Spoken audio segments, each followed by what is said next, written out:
like a Hellcat.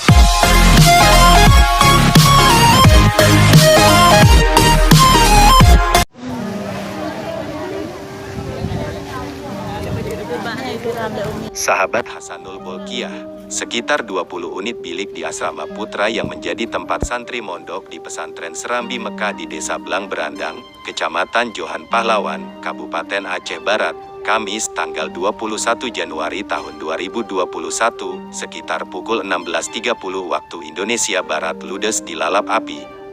Dalam peristiwa itu tidak ada korban jiwa, sebab saat kejadian para santri tidak berada di tempat, karena sedang memenuhi undangan Maulid Nabi Muhammad SAW di Licey.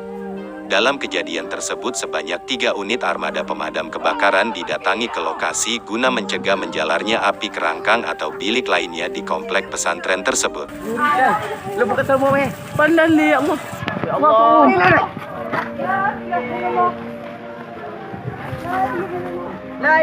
Sementara santri yang menyaksikan kejadian itu sebagian dalam kondisi panik dan terdiam, sebagian lainnya berteriak minta tolong saat melihat api yang terus membumbung tinggi. Sahabat Hasanul, warga sekitar yang melihat kepulan asap ke udara yang semakin tebal langsung bergegas ke lokasi ikut membantu memadamkan api secara manual, namun kondisi api yang menyala cepat itu, sehingga tidak mampu mencegahnya. Pihak pesantren saat langsung menghubungi pihak pemadam untuk menangani pemadaman yang sedang berlangsung saat itu.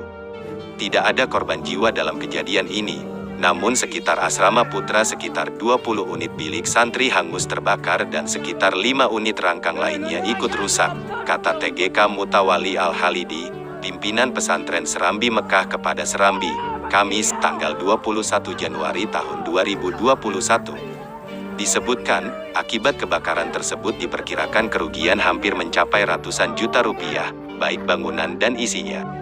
Sejumlah barang-barang milik santri, pakai dan kitab tidak bisa diselamat karena kobaran api yang terlalu panas sulit untuk diselamatkan. Sementara bangunan tempat mondok para santri tersebut terbuat dari konstruksi kayu, sehingga api dengan mudah melalapnya. Semua santri tidak ada yang terluka dalam kejadian tersebut, namun mereka kehilangan semua barang, seperti kitab dan pakaian lainnya.